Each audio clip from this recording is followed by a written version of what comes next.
see you guys in the dark. I'm from a small town in coastal BC. One summer night, a friend male and I female went to a well-known beach spot to lay out and look at the stars. There was only one other person at the beach at this time, a middle-aged white guy who had a whole setup going among a small log fort. Resting on one of his logs was a small red lantern. Not creepy at all. My friend and I walked past him as he is set up at the beach entrance, say a quick hello, and carry on walking to find our own private spot. He asked us if we'd like to join him. It's not very unusual for strangers to interact in this way, since we were in a small community. Typically people are trusting of one another. Anyways, we politely decline and he says, "No worries, hope you two have a nice night," in kind of a weird and ominous tone. Of course we dismiss as just some random beach guy who's had a couple too many beers. A little while later we are much further down the beach, hanging on our blanket and talking under the stars. Suddenly, we hear some twigs crack from the forest behind the coastline, and again we dismiss it as being deer since there are hundreds of deer all over our town. We are there for about another 15 minutes when we hear a fucking Android text tone go off in the trees right behind us. Both of us went completely still since there are no roads or homes or even people around where that would be a normal thing to hear. Just that one guy we saw earlier. I was almost frozen in fear, but luckily my friend made the right call to pack up our blanket and walk back to our car along the moonlit beach and not through the forest trail we came on. Lo and behold, the man at the beach entrance is nowhere to be seen, but his red lantern and guitar are still there. He was fucking stalking us. Whether he's just a creep who wanted to perv on some young people or actually cause us harm in some way, his idiotic mistake of leaving his ringer on gave him away and we were able to leave the scene. I still wince thinking about what that could have turned into. This begins back when I was 15. I'm 18 now. Just for some background, I work in a 5-star Michelin restaurant as a waitress. In a sweet little area, we usually don't get anyone with bad intentions, usually just snob.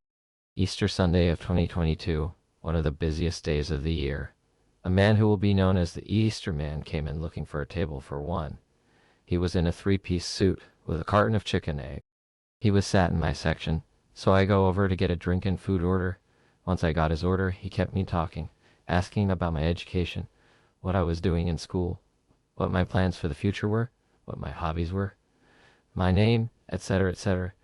Just a little too much to be polite, but I let it slide. I was busy, tired, and didn't want any trouble.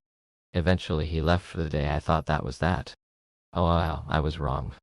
For the next couple of months he would come in 2-3 days every week. He got more confident, attempting to flirt with me, asked me to come out with him after work, etc. However, things got worse when one shift I was walking him to his table, and he slid his hands down my back and over my butt.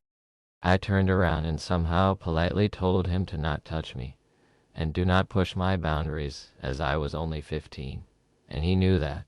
I didn't serve him that day. A week later he came in. I refused to serve him once again.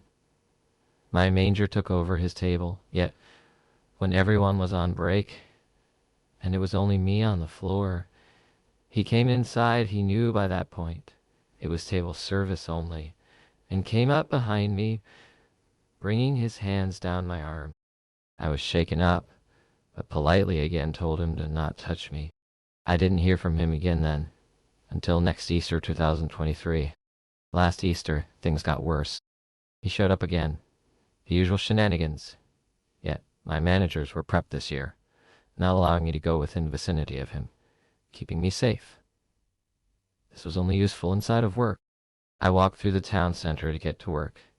It's about a 25-minute walk from the train station. As I was walking to work one day, he saw me in his car and followed me into work. I immediately told my managers, who, yet again, told me to stay away from him. A week after that, I was having coffee before work, about a 15-minute walk away from my job. And what do you know, guess who sees me and follows me on foot to work? I again tell my managers, who keep me away from him. Again, yet that day was different. He asked my managers for me, saying he knew I was there because he'd seen me last year, 2024. I took a lot of holidays around Easter time and was off a lot for exams. Supposedly, he came in a few times, asked for me, and didn't come in much when I wasn't anywhere to be seen. He hasn't come in since then. I am a female, and I was 22 years old when this happened. I worked in a grocery store which had been featured in the news. You could see me in the clip, and it was clear where I worked. I just came back from vacation, and a coworker told me that some guy had been coming around every day for a week asking for me. When I asked who or why they told me, they had no idea, but he was around my age and seemed a little off. A few hours passed by, and my coworker came and told me that the guy was back and again asking for me. Let's call him James. I can't remember his name anyway. In the back room, we had a computer, and you could see all the camera footage from all over the store. I looked and didn't recognize who James was, but decided to go ask what he wanted. He was clearly drunk, and said that he had seen me on TV and wanted to ask me out. I replied with, "I'm sorry, but I'm in a relationship even though I was single." I said I needed to get back to work, and he asked me if he should come with me. I was confused and said that I am working. He then left, but I could see him through the cameras outside the store drinking. A few hours passed by, and he was still waiting for me outside, so I had to use another exit when I left. The next day I came to work and saw him waiting for me outside the store. He had a huge smile on his face and walked up to me. He was really shy and didn't say a word until I said hey while passing by to get into the store. He followed me inside and said he needed to talk. I asked him what's up, and he said, "How about we go to the movies?"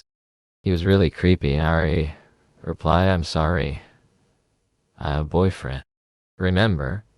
And as I was walking away, he started following me and asked if he should come help me with my work. "No thanks," I replied. Once again, I looked at the camera footage, and yet again he was waiting for me outside. At this point, I started asking a male coworker to escort me safely to the tram every night when my shift ended. I started getting really scared once this had been going on for a while, and he clearly wouldn't leave me alone. I asked my brother if he could drive me to work on his motorcycle and hug me outside my workplace. So it looked like he was my boyfriend, and James would maybe leave me alone since I knew he was somewhere watching and waiting for me to get to work. It didn't help. I started getting messages like, "Is that your boyfriend and he doesn't need to know if we go out?" I was confused of how he had gotten my number. I asked all of my coworkers, and a new one said she'd given my number because he had said he's a friend of mine. I was pissed. At this point, I asked my male coworkers to throw him out if he ever came back, which was a lot. A couple of weeks went by without any harassment, and I finally thought he had left me alone. Boy, was I wrong. I came to work one day and was in the changing room and heard that we have a new coworker, and it's his first day.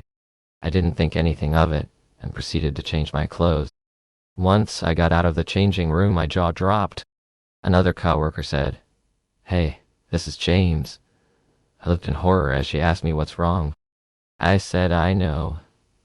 This is the creep that has been stalking me for weeks," as James smiled. I went and searched for my boss to ask him what the fuck. My boss said he had no idea that this was my stalker and kind of laughed it off as no big deal. I told him either he leaves or I will. He said that I wouldn't have to work the same shift as James and he couldn't fire him. He lied. I had a lot of shifts with him, and wherever I went, he followed without saying a word. He just kept following me. I would often have my lunch break by the computer so I could see where he was, and every day I could see him just staring at me behind me as I ate. We had cameras there also. This went on for a while.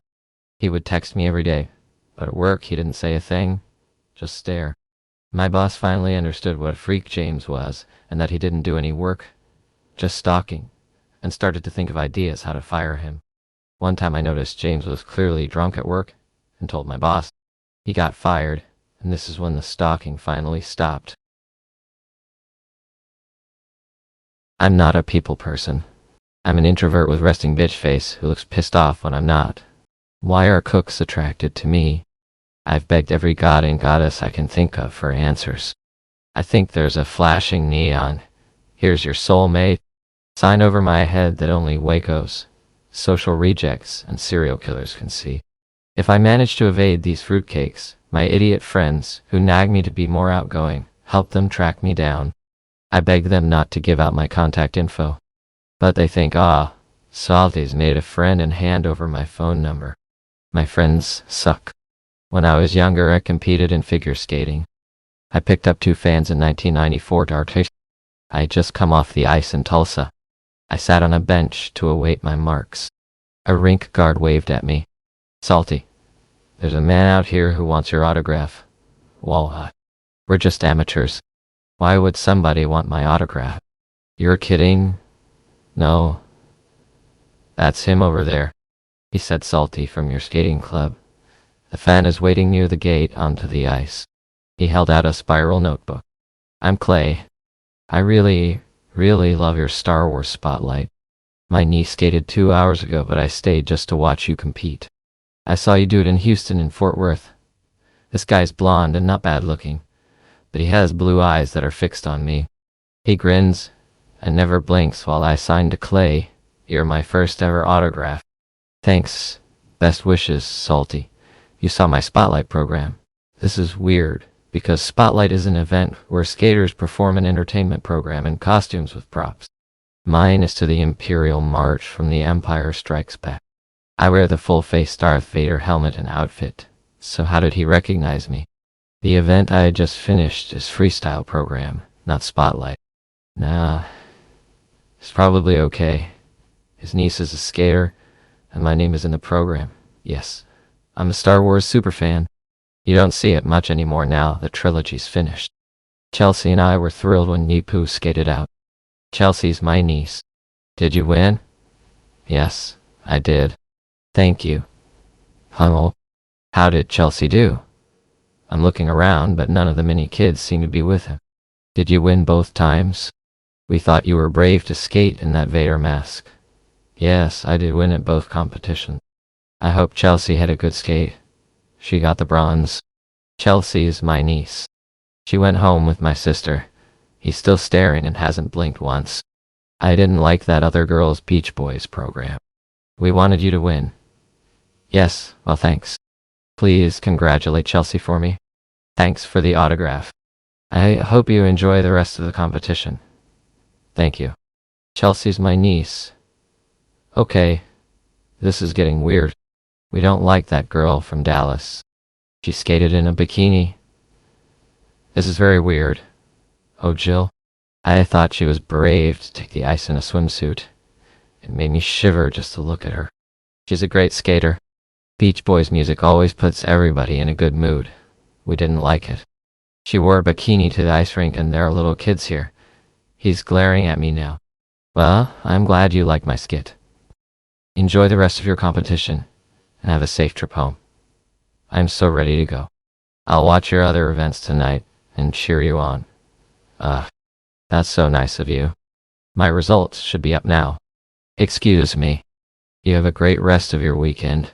I'll wait to see how you did. Come, show me your medal. Oh shit. Thank you. I'm white. You're very kind. My results are up, and I got the silver medal. Not bad. The lobby is crowded with lines of skaters waiting to take the ice for drill team warm-up. Nathan, a skater friend from Dallas, weaves through the lines. Devin says, somebody wanted your autograph. You turning into a big star? No, it was some oddball who liked my Vader spotlight. He says he's going to be here tonight too. My results are up, and I got a silver medal. Nathan high-fives me. Salty! Salty! Everybody stops talking and stares. Clay is standing at ringside, way down the rail, almost at the other end of the rink. He's leaned over the rail waving his arms. I hold up my medal and he hollers, "Yay, Salty!" Unfortunately, my guardian angel doesn't pluck me from this incredibly awful, embarrassing moment. Nathan offers to keep me company at the night events because I made the trip without my husband. Clay leaves messages at the competition registration desk with his phone number. He calls the headquarters hotel, has them ring my room and leaves a voicemail inviting me to dinner with him, Chelsea, and her parents. I don't reply to them. Fortunately, the hotel doesn't give him my room number. 3 days after I get home, he sends a big envelope addressed, "TTU me," in care of my rink. Inside are two 8cent photos. One is a blown-up photo that he took during my Vader number. The second is the medal stand at this year's U.S. National Championships, but he's cut Nancy Kerrigan's head off, replaced it with mine, and written Salty 1994 Olympic gold medalist at the top, and drawn a heart around me. I got scared then, because I had a real stalker when I was in high school, and he made life hell for years. But calling the cops is pointless, since he hadn't done anything illegal. My rink has its tournament over 4th of July weekend. He showed up, waited near the desk, and pounced. This time, my husband was with me. Clay got loud and obnoxious, ranting about our connection, called me vulgar names, accused me of lying by not telling him I was married, using him to cheat on my husband. My husband was a sweet, mild-mannered guy. He almost decked Clay because Clay grabbed my hand and showed him I wasn't wearing a wedding ring. When I skate, finally security threw him out and threatened to call the police if he didn't leave. He mailed another vile letter to my rink. I supposedly enticed him, led him on, and was going to use him. The second weirdo was a fellow skater who wasn't dangerous, but got a crush on despite the fact my husband had just died. Like I was gonna fall into his arms in a matter of weeks. If you enjoyed this video, please subscribe, like, and hit the bell for notifications on future videos, and become a stalker of the night. And I'll see you next time.